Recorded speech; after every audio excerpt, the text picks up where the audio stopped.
Hello students, last video में हम पढ़ चुके हैं force and laws of motion. हमारा चैप्टर सेकंड चल रहा है क्लास 9th का, जिसमें कि हम फोर्स की डेफिनेशन है और इनर्शिया है, टाइप्स ऑफ इनर्शिया हम पढ़ चुके हैं। अब इसमें हम पढ़ेंगे मोमेंटम। ओके, तो हम स्टार्ट करते हैं अपना नेक्स्ट टॉपिक मोमेंटम। बहुत ध्यान से इसको समझना, ठीक है। जैसे कि हम जानते हैं किसी भी ऑब्जेक्ट के अंदर अपना एक मास होता है ना। जैसे कि मार्कर है, इन मार्कर का अपना एक मास है। ओके, हर एक ऑब्जेक्ट के अंदर जो भी ऑब्जेक्ट मैटर कंटेन करता है उसके अंदर मास होता है, और ऐसा कोई ऑब्जेक्ट नहीं होगा पूरे भी यूनिवर्स में जिस ऑब्जेक्ट के पास मैटर अपना ना हो, और मगर मैटर होगा उसके पास अपना तो वो मास कंटेन करता होगा, ठीक है। अब अगर ऑब्जेक्ट, जैसे कि हमने एक ऑब्जेक्ट ले लिया, ये एम मास का है, ठीक है, और दूसरा ऑब्जेक्ट है ये भी एम मास का है।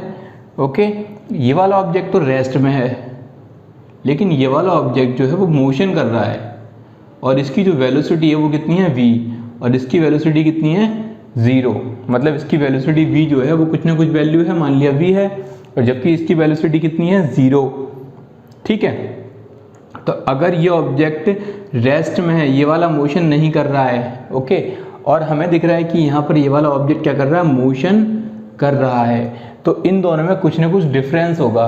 इन दोनों में क्या डिफरेंस होगा कि ये वाला ऑब्जेक्ट के पास मोमेंटम, अपना कोई भी मोमेंटम नहीं होगा, और इस ऑब्जेक्ट के पास अपना एक मोमेंटम होगा। यानी कि देखो, मास तो दोनों ऑब्जेक्ट कंटेन करते हैं, लेकिन एक के पास वेलोसिटी नहीं है और एक के पास वेलोसिटी अपनी है, क्योंकि एक की वेलोसिटी कितनी है 0, एक रेस्ट में है, जबकि एक मोशन कर रहा है और उसकी वेलोसिटी है v।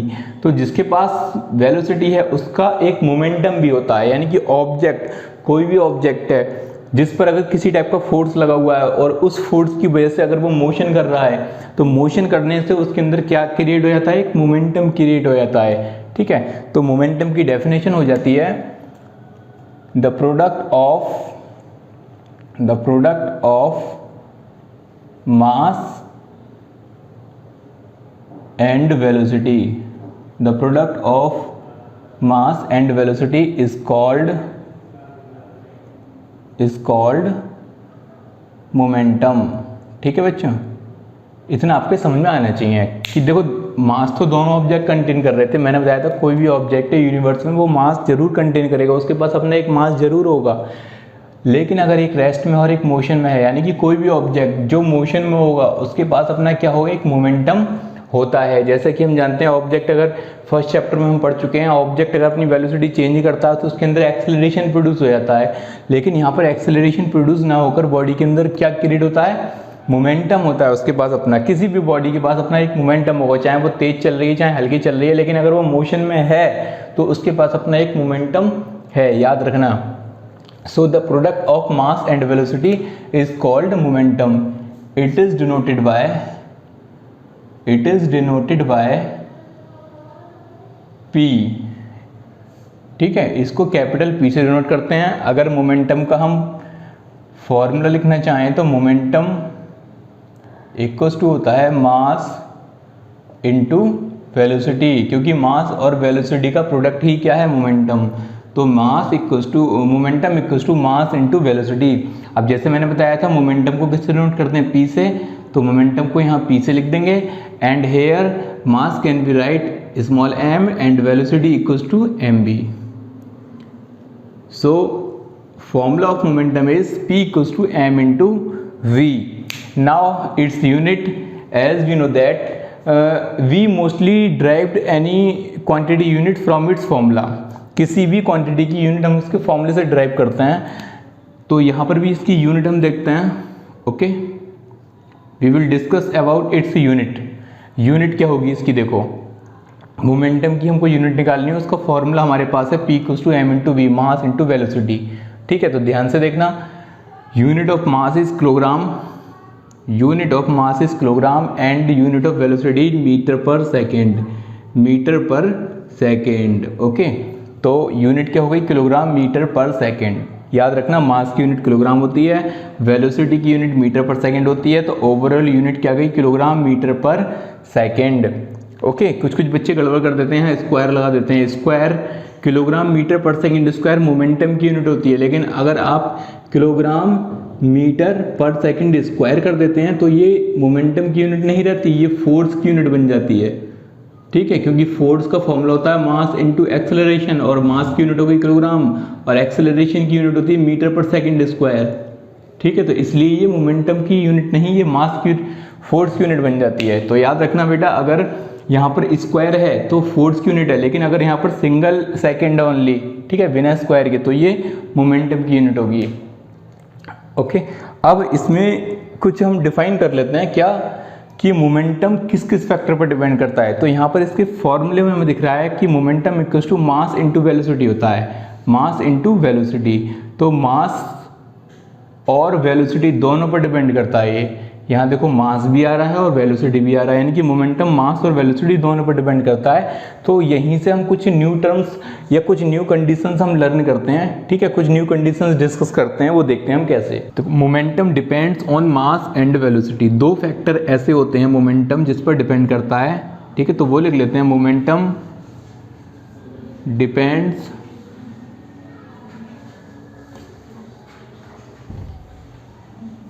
On mass and velocity. ठीक है, मोमेंटम मास और वेलोसिटी दोनों पर डिपेंड करता है। तो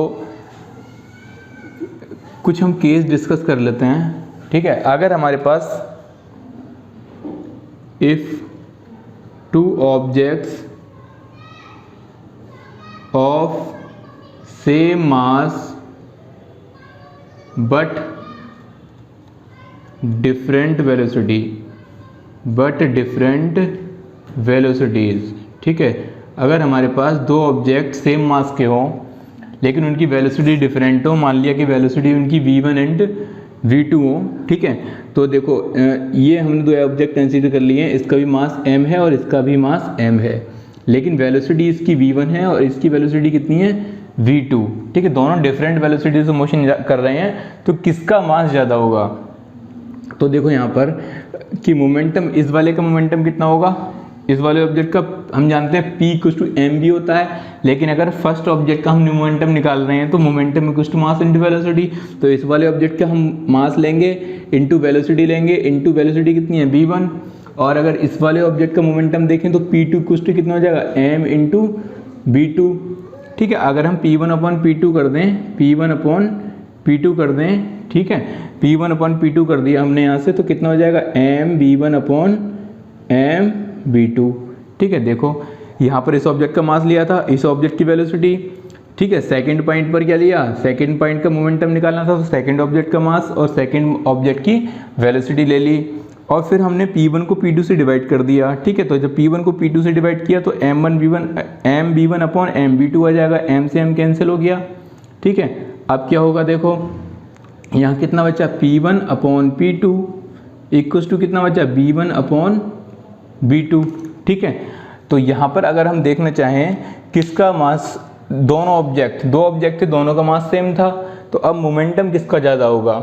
ठीक है, तो देखो यहाँ पर जिस ऑब्जेक्ट की वेलोसिटी ज़्यादा है, यहाँ पर अगर तुम क्या P1 अगर ज़्यादा है P2 से, ठीक है, P1 ज़्यादा है P2 से, या हम ऐसे कह सकते हैं, देखो V1 अगर ज़्यादा है V2 से तो ठीक है, देन P1 ज़्यादा होगा P2 से।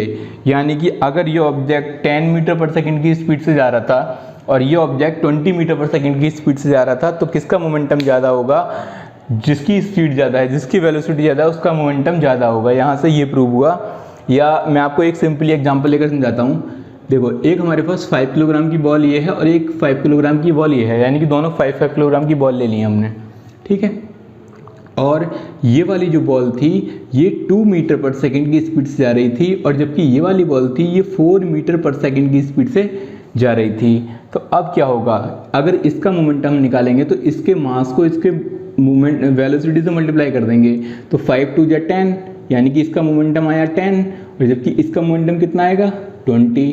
ठीक है, तो किसका मोमेंटम ज़्यादा आया, देखो दोनों के मास तो बराबर थे, लेकिन यहाँ पर हमने देखा इसकी वेलोसिटी 2 है और इसकी वेलोसिटी क्या है 4, तो किसका मोमेंटम ज़्यादा आया, जिसका वेलोसिटी ज़्यादा है, ठीक है। तो यहाँ से भी हमने यही प्रूव किया है, दोनों ऑब्जेक्ट का मोमेंटम निकाला था, फर्स्ट को सेकंड से डिवाइड कर दिया, v1/v2। अगर v1 ज़्यादा है v2 से, ठीक है, किसी भी जो हमारी फ्रैक्शन होती है, किसी भी फ्रैक्शन का अगर डिनोमिनेटर ज़्यादा होता है और उसको डिवाइड करते हैं छोटा नंबर आता है, या इसको सिंपली ऐसे समझ लो कि अगर v1 ज़्यादा है v2 से तो p1 ज़्यादा होगा p2 से, यानी कि दोनों ऑब्जेक्ट में से किसी की भी वेलोसिटी अगर ज़्यादा होगी, ठीक है, दो ऑब्जेक्ट जिनका मास सेम है, जैसे कि ये मार्कर है, दोनों का मास सेम होगा, ठीक है। इसको मैंने बहुत हल्के से फेंका, इसको मैंने बहुत तेज फेंका, तो किसका मोमेंटम ज़्यादा हुआ? इसका, ठीक है, क्योंकि दोनों के मास तो सेम है लेकिन वेलोसिटी जिसकी ज़्यादा है। अगर एक प्लास्टिक की बॉल आपने हल्के से फेंकी, ठीक है, तो उसको कोई पर्सन इजीली कैच कर लेगा, एक हाथ से कैच कर लेगा, लेकिन उसी बॉल को आपने जब तेज फेंकेंगे तो उसको कैच करने के लिए दूसरे पर्सन को उतना ही फोर्स लगाना पड़ेगा। क्यों? क्योंकि उसका मोमेंटम ज़्यादा होगा, ठीक है। तो अगर दो ऑब्जेक्ट सेम मास के होते हैं तो उनमें से किसका मोमेंटम ज़्यादा होगा? जिसकी वेलोसिटी ज़्यादा होगी। तो यहाँ से ये मैंने आपको डिफाइन कर दिया है। दूसरा केस मैं आपको डिफाइन कर देता हूँ, if two objects of same मास। यहाँ पर हमने डिस्कस किया था, if two objects of same मास, अगर दो ऑब्जेक्ट सेम मास के हैं बट डिफरेंट वेलोसिटीज, अगर उनकी वेलोसिटी डिफरेंट है। अब हमारा उल्टा हो जाएगा, if two objects of different mass. तो यहाँ पर इतना चेंज कर लेते हैं बस, if two object of different mass but same velocities, अगर उनकी वेलोसिटी सेम हो, ठीक है। तो देखो यहाँ पर मैं चेंज क्या करूँगा, v1 और v2 को v कर दिया, क्योंकि वेलोसिटी कैसी है उनकी सेम है, तो मैंने इतना रहने दिया। जबकि यहाँ पर एक ऑब्जेक्ट का मास m1 कर दिया और एक का कितना कर दिया, m2। तो अब यहाँ पर भी क्या चेंज करना पड़ेगा मुझको, आप भी अपनी नोटबुक में चेंज करना। तो ये ऐसे मत चेंज कर देना, सर ने कर दिया तो यहाँ पर कट कर दें, पूरा मतलब समझ लो, बोलो पूरा इसको, फिर इसको एक बार दोबारा नोट कर लेना। तो देखो मोमेंटम, फर्स्ट ऑब्जेक्ट का मोमेंटम निकालना, तो P1 = फर्स्ट ऑब्जेक्ट का मास रखेंगे। पहले फर्स्ट ऑब्जेक्ट का मास m था, लेकिन अब चेंज होकर कितना हो गया, m1, लेकिन वेलोसिटी पहले v1 थी और अब कितनी हो गई, v। ऐसे यहाँ पर m की जगह m2 कर देंगे, v हो गया, ठीक है। और जब इसको कट करना होगा तो देखो अब वैल्यू रखेंगे P1/P2 की, तो कितनी आएगी यहाँ से, m1/b, यहाँ से तो m1/b हो गया, जबकि यहाँ से कितना हो गया, m2/b, m2/b हो गया। तो अब b से b कैंसिल हो जाएगा। तो जब b से b कैंसिल हो गया तो कितना आएगा, ये m1/m2, ठीक है। और फिर यहाँ से कितना आएगा, जैसे हमने पहले b1 > किया था, तो अब अगर m1 > m2 कर देंगे तो P1 > P2 आएगा। तो इसका मतलब क्या हुआ, इसका मतलब देखो ये हुआ, पहले हमने दोनों बॉल जो ली थी वो सेम मास की ली थी, अब हमने एक बॉल प्लास्टिक की ले ली और एक ले ली हमने टेनिस की, ठीक है। इसका मास था 5 और इसका मास हो गया 10 किलोग्राम में ले लिया, या हमने स्टोन ले लिए, एक स्टोन 5 किलोग्राम का है और एक स्टोन है 10 किलोग्राम का, ठीक है। दोनों को सेम स्पीड से फेंकेंगे, इसको भी 2 मीटर/सेकंड की स्पीड से फेंका और इसको भी 2 मीटर/सेकंड की स्पीड से हमने फेंक दिया। तो अब मोमेंटम किसका ज़्यादा होगा, तो हमको पता है मास और वेलोसिटी की मल्टीप्लाई कर दें तो मोमेंटम निकल जाता है। तो मास और वेलोसिटी की मल्टीप्लाई कर देंगे तो 10 आ जाएगा और यहाँ से भी 20 आ जाएगा, ठीक है। तो एक बात बताओ, किसका मोमेंटम ज़्यादा आया, ये वाला मोमेंटम ज़्यादा आया, ये वाला मोमेंटम ज़्यादा क्यों आया, क्योंकि इसका मास ज़्यादा है। तो ऐसे ही यहाँ पर मतलब ये वाला मास मैंने मान लिया था m1 है और ये वाला कितना है, m2। तो मोमेंटम ये वाला कितना है, P1, ये वाला कितना है, P2, ठीक है। तो मतलब यही बताया था, यहाँ पर डिस्कस हमने यही किया था कि अगर दो ऑब्जेक्ट जिनकी वेलोसिटी सेम है तो उन दोनों में से जिसका मास ज़्यादा होगा, जिसका मास ग्रेटर देन होगा, उसी का मोमेंटम क्या होगा, ग्रेटर देन होगा। तो यहाँ पर भी हमने यही डिस्कस किया है, ठीक है। तो अब आपके समझ में आ गया होगा, अगर हमारे पास दो ऑब्जेक्ट होते हैं सेम मास के तो उन दोनों में से जिसकी वेलोसिटी ज़्यादा होती है उसका मोमेंटम ज़्यादा होता है। लेकिन अगर दो ऑब्जेक्ट होते हैं सेम वेलोसिटी से जा रहे हैं और उनके मास डिफरेंट हैं, तो किसका मोमेंटम ज़्यादा होगा, जिसका मास ज़्यादा होगा। यानी कि हमें टोटली बताना है दोनों में से मास और वेलोसिटी में से अगर एक चीज़ बिल्कुल कांस्टेंट होती है, सेम होती है, तो हम दूसरी चीज़ को देख लेते हैं, दूसरी क्वांटिटी को देख लेते हैं कि ये ज़्यादा है, उसी का मोमेंटम ज़्यादा होगा। लेकिन अब अगर दोनों ऑब्जेक्ट डिफरेंट मास के हों, डिफरेंट वेलोसिटीज़ के हों, तब क्या होगा, तब वहाँ पर हम देखते हैं उनका प्रोडक्ट ओवरऑल, ठीक है। दोनों में से जिसका मास और वेलोसिटी का प्रोडक्ट ज़्यादा आएगा उसी का मोमेंटम ज़्यादा होगा।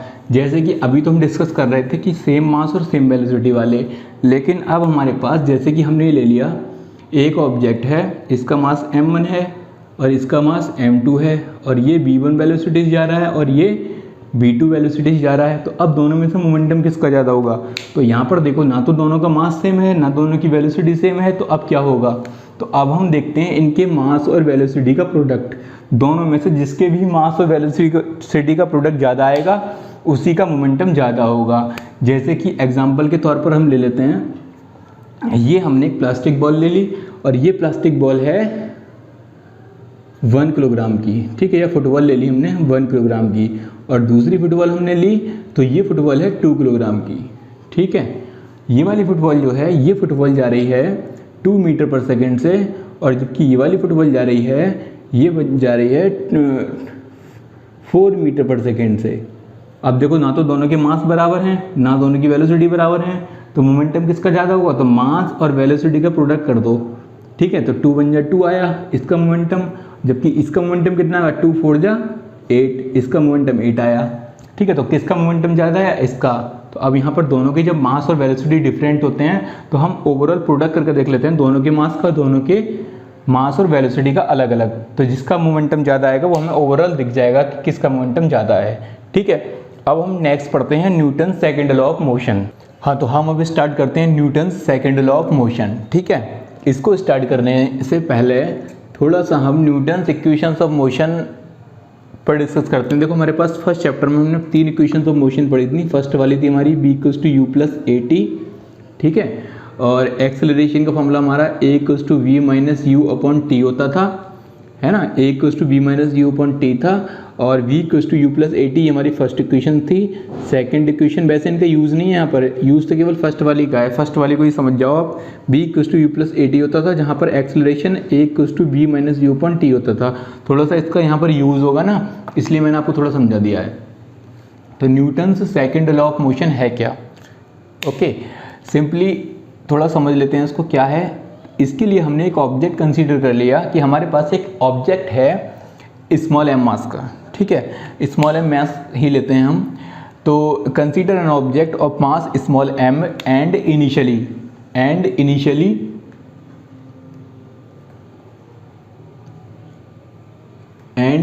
It is moving with initial velocity u। कोई ऑब्जेक्ट स्मॉल m मास का है और ये u वेलोसिटी से मोशन करता है। After time t its velocity changes to v। t time बाद इसकी वेलोसिटी कितनी चेंज हो जाती है? v।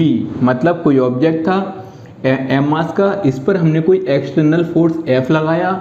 जैसा कि न्यूटन हम फर्स्ट लॉ ऑफ मोशन जानते हैं, if an object is in rest it will remain in rest, and if an object is in motion then it will remain in motion unless any external force is not applied on it. तो जब किसी object पर कोई external force apply किया जाता है तो external force apply करने पर उसकी वेलोसिटी क्या हो जाती है? चेंज हम जानते हैं। जैसे कि ये मार्कर है, इस मार्कर पर अगर मैं फोर्स लगाऊंगा, ठीक है, अभी ये रेस्ट में है लेकिन मैंने फोर्स लगाया, इसकी इनिशियल वेलोसिटी कुछ भी नहीं है, 0 है, ठीक है। लेकिन अगर ये चल भी रहा था, चलो मान लो ये चल रहा था इस तरह से, ये ठीक है, लुढ़क के जा रहा था और मैंने फिर और फोर्स लगाया तो ये और तेज रपक गया यहाँ से, तो इसकी वेलोसिटी चेंज हो गई थी, ठीक है। तो किसी भी ऑब्जेक्ट पर अगर हम फोर्स लगाते हैं, जैसे कि बच्चे गांव में चलाते हैं ना, पहिए चलाते हैं, तो पहिए पर जब वो उस पर हाथ डंडा मारते हैं, ठीक है, तो उसकी स्पीड और बढ़ जाती है। या और भी बहुत सारे काम ऐसे होते हैं, कोई बॉल है, बॉल अगर क्या कहते हैं फुटबॉल हम खेल रहे हैं, वो जा रही है और हमने किक कर दिया उसको, तो वो और तेज जाती है, ठीक है। या ऐसे भी हो सकता है हमने फोर्स लगाया, कोई बॉल आ रही थी, हमने फोर्स लगाया, उसको रोक लिया, तो उसकी वेलोसिटी चेंज हो जाती है। जरूरी नहीं है यहाँ पर वेलोसिटी बढ़ेगी ही, हमें केवल इतना बताना है कि ऑब्जेक्ट की वेलोसिटी क्या हो रही है? चेंज हो रही है। एक बात बताओ, जैसे कि अभी हमने मोमेंटम पढ़ा था, मोमेंटम मास और वेलोसिटी का प्रोडक्ट होता है। जब यहाँ पर बॉडी की वेलोसिटी, मास तो देखो सेम है दोनों का, लेकिन यहाँ पर वेलोसिटी u है और यहाँ पर वेलोसिटी v हो गई, वेलोसिटी क्या हो गई? चेंज। तो एक बात बताओ, अभी मैंने जस्ट अभी पढ़ाया था आपको मोमेंटम, ठीक है, मोमेंटम मास और वेलोसिटी का प्रोडक्ट होता है, लेकिन दोनों ऑब्जेक्ट का मास तो सेम है, लेकिन वेलोसिटी क्या हो गई? चेंज हो गई। वेलोसिटी चेंज होने से मोमेंटम पर कोई फर्क पड़ेगा? ऑब्वियसली पड़ेगा। अभी पढ़ाया था बिल्कुल, मास और वेलोसिटी का प्रोडक्ट ही तो मोमेंटम होता है। तो जब वेलोसिटी ही चेंज हो गई तो मोमेंटम भी चेंज हो जाएगा। तो यहाँ पर देखो, अगर हम इसका मोमेंटम P1 मान लें, कितना मोमेंटम मान लें इसका? P1, ओके, P1 मोमेंटम मान लें, तो मोमेंटम कितना आ जाएगा? मास इंटू वेलोसिटी, मास इंटू वेलोसिटी। और यहाँ पर मोमेंटम कितना मान लें? P2, तो कितना हो जाएगा मोमेंटम? mv। मोमेंटम कितना हो जाएगा एम बी। एक्चुअली मोमेंटम में चेंज कितना आएगा, देखो मोमेंटम में चेंज को हम डेल्टा पी से लिख देते हैं, ये डेल्टा का सिंबल होता है, ये चेंज को दिखाता है, ठीक है। तो मोमेंटम में चेंज को हम डेल्टा पी से लिख देंगे, और मोमेंटम में चेंज, मान लिया ये वेलोसिटी, इनिशियल वेलोसिटी थोड़ी कम थी और हमने फोर्स लगाया, बॉडी की वेलोसिटी बढ़ गई, इंक्रीज हो गई। तो इंक्रीज जब हो गई तो पहले मोमेंटम कम रहा होगा, बाद में मोमेंटम क्या हो जाएगा, बढ़ जाएगा, ठीक है। क्योंकि देखो अगर ऑब्जेक्ट की मास मान लिया हमने 2 किलोग्राम का था और उसकी वेलोसिटी 1 थी, तो 2 × 1 तो 2 आ गया। लेकिन अगर वेलोसिटी बाद में 2 हो गई, ठीक है, मास तो अब भी 2 रहेगा लेकिन वेलोसिटी 2 हो गई, तो 2 2 जा कितना हो जाएगा 4, ठीक है। तो बाद वाला मोमेंटम बढ़ गया ना, पहले वाला मोमेंटम 2 था, बाद वाला 4 हो गया, ओके। तो final momentum minus initial momentum करते हैं। अगर हमें मोमेंटम में चेंज निकालना है, किसी भी ऑब्जेक्ट की किसी भी कंडीशन में चेंज निकालने के लिए, चेंज फाइंड करने के लिए हम क्या करते हैं, फाइनल माइनस इनिशियल कर देते हैं। तो यहाँ पर मोमेंटम में चेंज निकालना था, तो फाइनल मोमेंटम, ये वाला फाइनल मोमेंटम है P2 वाला, तो final momentum minus initial momentum कर दिया, P2 माइनस P1 कर दिया। और यहाँ पर अगर इसकी हम वैल्यू रख देंगे तो कितना हो जाएगा, ये MB माइनस MU, ठीक है। तो इतना आप यहाँ तक बस ये समझो कि मोमेंटम में चेंज को हम डेल्टा पी से लिखते हैं और डेल्टा पी को हम इतना लिख सकते हैं MB माइनस MU। ये आपके समझ में आया या नहीं, नहीं आया तो दोबारा बताता हूँ। हमारे पास एक स्मॉल m मास का ऑब्जेक्ट था जो इनिशियल वेलोसिटी u से चल रहा था, हमने इस पर एक फोर्स लगाया, इसकी वेलोसिटी हो गई चेंज, कितनी हो गई, v हो गई, ठीक है, t टाइम बाद। अब ऑब्जेक्ट का इनिशियल मोमेंटम कितना रहा होगा, MU, क्योंकि मास इंटू वेलोसिटी, तो वो हमने मान लिया कि P1।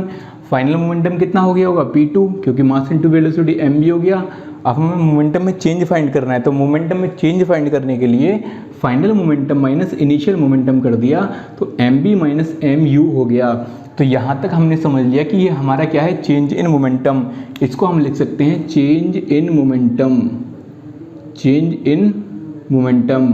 अभी मैं आपको Newton second law of motion जो है, इससे रिलेटेड मैं आपको कुछ कंडीशंस, मतलब कुछ टर्म्स सिखा रहा हूँ ताकि आपको ये लॉ याद करने में प्रॉब्लम ना हो। तो इतना आप पहले समझ लो ये क्या है, ठीक है। मतलब फाइनली हम मोमेंटम में चेंज इतना लिख सकते हैं, चेंज इन मोमेंटम को हम इतना कह सकते हैं। अब देखो इसका स्टेटमेंट क्या है, Newton second law of motion का। इसका स्टेटमेंट होता है the rate of change in momentum is directly proportional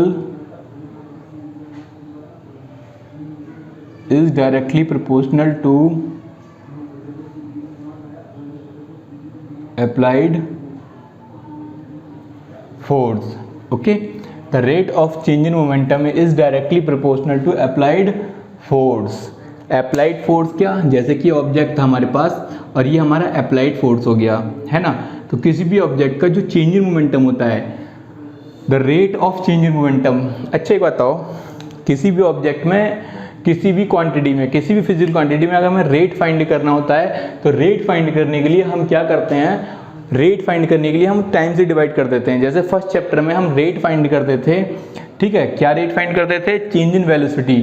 acceleration की हमारी डेफिनेशन होती है change in velocity, the rate of change in velocity is called acceleration, ठीक है। जैसे मैंने अभी आपको एक्सेलरेशन बताया था कि v minus u upon t, है ना। The change in velocity, the rate of change in velocity तो हमने टाइम से डिवाइड कर दिया था। ऐसे ही the rate of change in momentum, change in momentum को हम डेल्टा पी से लिखते हैं, किससे लिखते हैं, डेल्टा पी से। The rate of change in momentum, अब रेट निकालने के लिए किससे डिवाइड करना पड़ेगा, टी से। The rate of change in momentum is directly proportional to applied force. Applied force कितना है, F। Applied force कितना है, F। तो देखो इसका स्टेटमेंट इतना सा ही है, आपको याद रखना है, the rate of change in momentum is directly proportional to applied force, ठीक है।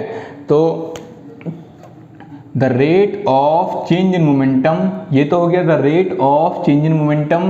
देखो चेंज इन मोमेंटम तो डेल्टा पी हो गया हमारा, और टाइम से डिवाइड कर दिया, तो ये पूरा क्या हो गया, the rate of change in momentum. इसको हम लिख देते हैं यहाँ पर the rate of change in momentum, change in momentum, okay. The rate of change in momentum is directly proportional to applied force, और ये F क्या है इधर दूसरी साइड अप्लाइड फोर्स। ये आपको बिल्कुल ऐसे ही लर्न कर लेना है इसको, ठीक है। लेकिन यहाँ पर और क्या ऐड कर लेते हैं, and in the direction of force, and in the direction of force, ठीक है। अब ये है क्या, इतना हमने लिख तो लिया, लेकिन इसको समझ लेते हैं कि समझने में क्या है ये।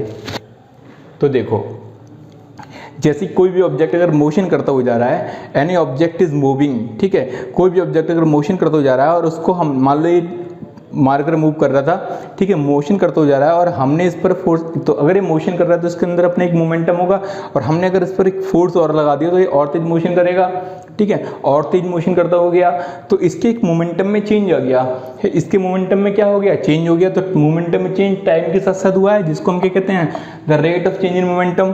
तो इसके मोमेंटम में एक चेंज हो गया है, ठीक है, और वो चेंज किसके साथ, किसके डायरेक्टली प्रोपोर्शनल होता है, फोर्स के। मतलब अगर हम जितना फोर्स लगाएंगे उतना ही मोमेंटम में चेंज होगा। अगर ये मार्कर इधर जा रहा था और मैंने इसको फोर्स लगाया तो इसके मोमेंटम में चेंज हो गया, ठीक है, और अगर मैं और तेज फोर्स लगाता तो और तेज चेंज होगा। अगर मैं इसको बहुत तेज फोर्स लगाऊंगा लेकिन बहुत तेज स्पीड से जाएगा तो इसके मोमेंटम में चेंज उतना ही फास्ट होगा।